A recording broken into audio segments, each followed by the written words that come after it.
Qu'elles soient sous forme de franchise, de concession ou bien encore d'affiliation, les marques organisées en réseau ont une même problématique, qui est l'articulation entre la communication nationale et locale.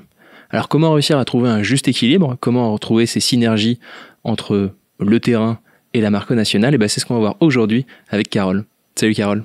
Bonjour Thomas. Carole, tu es directrice conseil à l'agence. Et en effet, ces entreprises, ces marques réseau, on va parler de marques réseau pour ces entreprises qui sont structurées autour d'un réseau. Donc, ce sont les franchises, les concessions, encore les affiliations. Ces entreprises, tu les connais bien, tu en accompagnes certaines à l'agence, notamment, je pense à Comera ou à Conceptalu. Qu'est-ce qui t'attire et qu'est-ce qui est finalement différent en faisant de la direction conseil sur ces entreprises, sur ces marques réseau? Perso, je trouve ça très intéressant. On a la chance d'accompagner en tant que partenaire les équipes marketing communication, bien sûr, les directions, souvent très liées sur les choix des axes stratégiques, mais également nous sommes aux côtés des directeurs de magasins et du réseau à proprement parler. Et c'est là qu'on a des retours vraiment concrets, on est sur des prises du terrain et ça permet vraiment d'apporter une double lecture à ces deux cibles différentes finalement qu'on doit traiter, le client final, mais aussi le réseau en tant que tel. Et c'est une chance parce qu'on n'a pas ce cas pour toutes les marques qu'on accompagne. C'est vrai que souvent on navigue un petit peu à vue, on voit bien, on peut avoir des retours RP, on peut avoir aussi, on imagine en achetant de l'espace média que ça va être vu, mais on n'a pas toujours le retour en effet terrain. C'est quand même l'une des chances. En effet, ça change aussi, j'imagine, la collaboration qu'on peut avoir plus profondément avec différents acteurs plus de terrain. Le premier enjeu, j'imagine que tout de même le même que pour une marque classique, c'est d'abord d'installer une marque forte. Comment justement on y arrive donc sur les marques qu'on accompagne nous? Tout à fait, c'est très important et c'est primordial. C'est le socle à travailler pour avoir une stature de marque, une image forte que doivent mettre en place les têtes de réseau, souvent avec leur agence partenaire justement. De pouvoir se positionner aujourd'hui sur des marchés qui sont souvent encombrés et concurrentiels. C'est important d'avoir un territoire d'expression singulier, propriétaire, et d'être en capacité de déployer une stratégie de com 360 qui soit aussi en relais, en local, pour que la marque puisse profiter de cette synergie, de la puissance du national et du relais de proximité en local sur son réseau. Et c'est vrai que c'est pas toujours le cas. D'ailleurs, je pense que ça fait partie des critiques, j'imagine, que pas mal d'entreprises comme ça en réseau peuvent avoir, d'avoir certes du grand spot publicitaire qui va mettre en avant la marque, mais avoir du mal à décliner un petit peu ses idées jusque réellement sur le point de vente, jusque réellement dans le réseau. Comment on y parvient? On accompagne les directions marketing com justement pour qu'elles puissent mettre en œuvre un plan de contact tout le long du parcours client avec des moyens déployés en 360.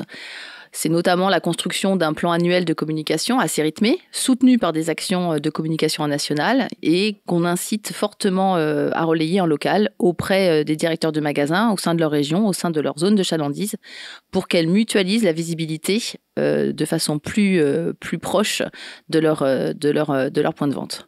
Il y a vraiment un travail et de collaboration et même un peu de coordination qui est important ici. Tout à fait. Et puis, c'est important aussi pour que chaque franchisé, chaque concessionnaire soit un petit peu acteur de son potentiel sur sa zone de chalandise et qui prenne vraiment appui sur la force que la marque nationale propose pour adapter des communications à leur zone, que ce soit en digital, sur les réseaux sociaux, mais aussi sur des médias plus classiques.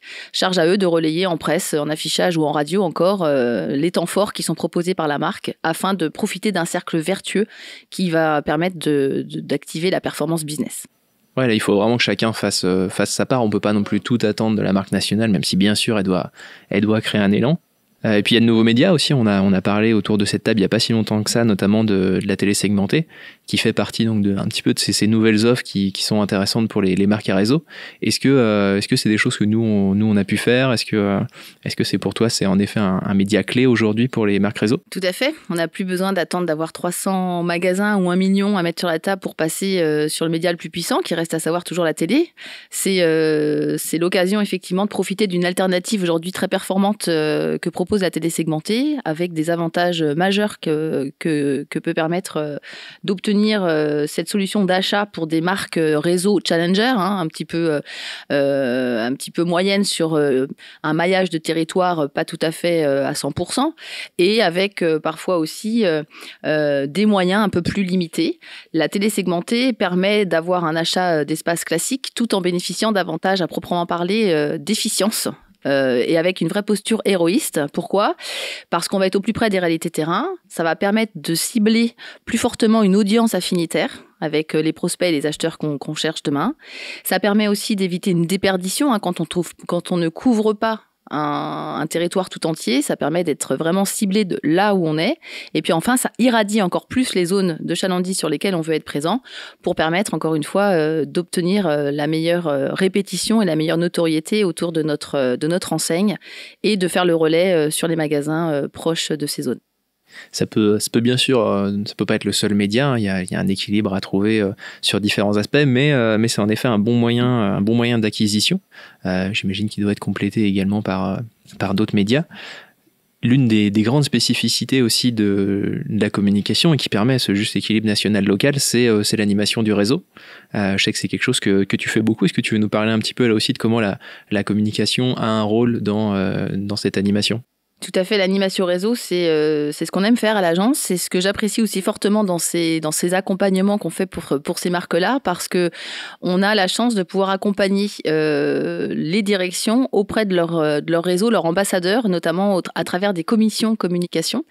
Ça regroupe les parties prenantes clés pour expliquer les grands axes stratégiques choisis, de co-construire avec eux les plans d'action commerciales.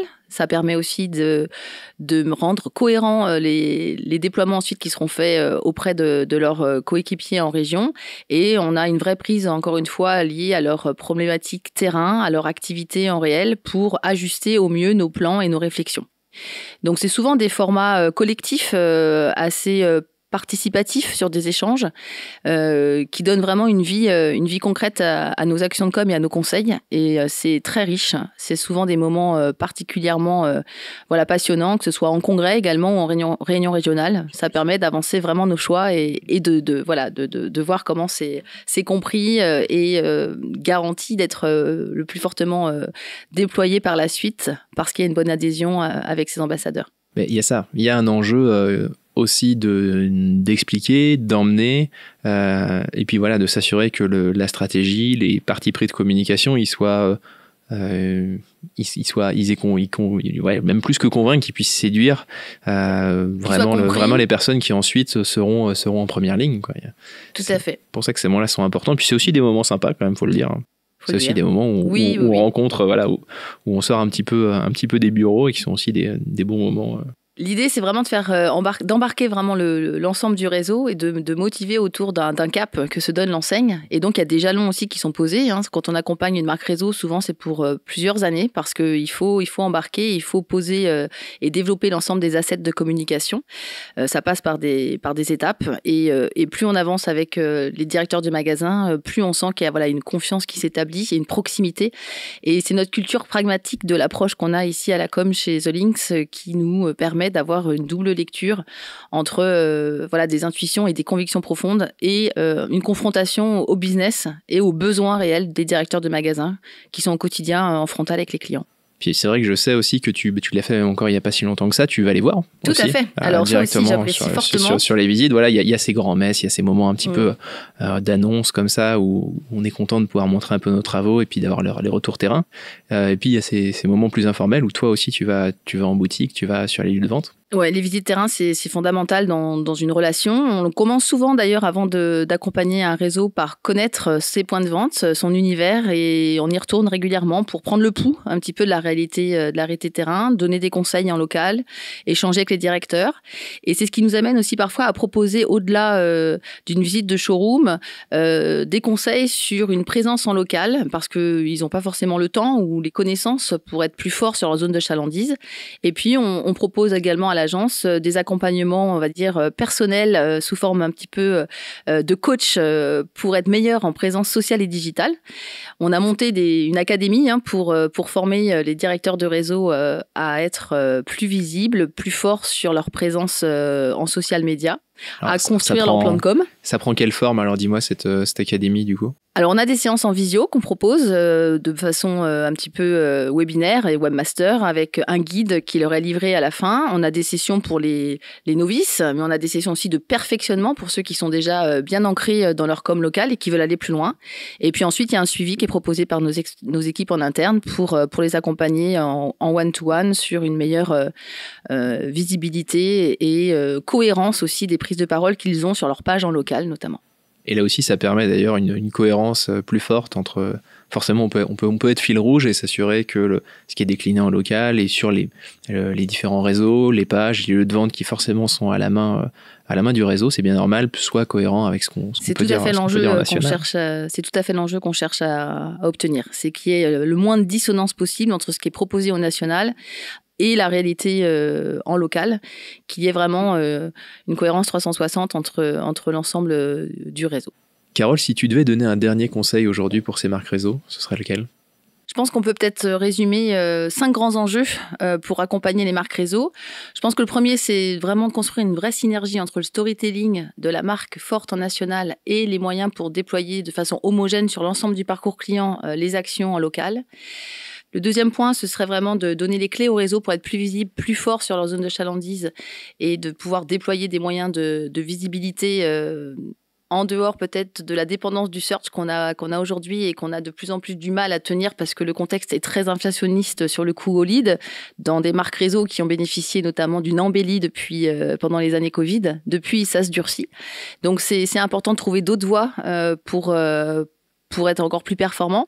Ça peut passer par la stratégie de contenu, pour bien se différencier, pour être plus fort sur son socle de marque, pour se positionner dans des requêtes plus affinitaires. Ça peut être aussi à travers une stratégie des moyens différenciée, avec du média plus efficient, que ce soit du on et du off, qui aujourd'hui doit être repensé. Et puis enfin, je dirais, il y a un 5e enjeu, c'est lié à un autre point très important pour les marques réseau, c'est le développement. Et bien souvent, on accompagne les marques en B2C, mais le B2B est souvent négligé. Or, c'est le nerf de la guerre pour exister et être pérenne sur un marché très concurrentiel. La taille réseau, on le sait, c'est une bataille. On accompagne et on aime accompagner aussi des stratégies de recrutement plus affinitaires pour aider ces marques à se développer. Ok, écoute, on y voit plus clair sur les enjeux et sur la juste articulation nationale-locale pour les marques réseau. Merci beaucoup, Carole.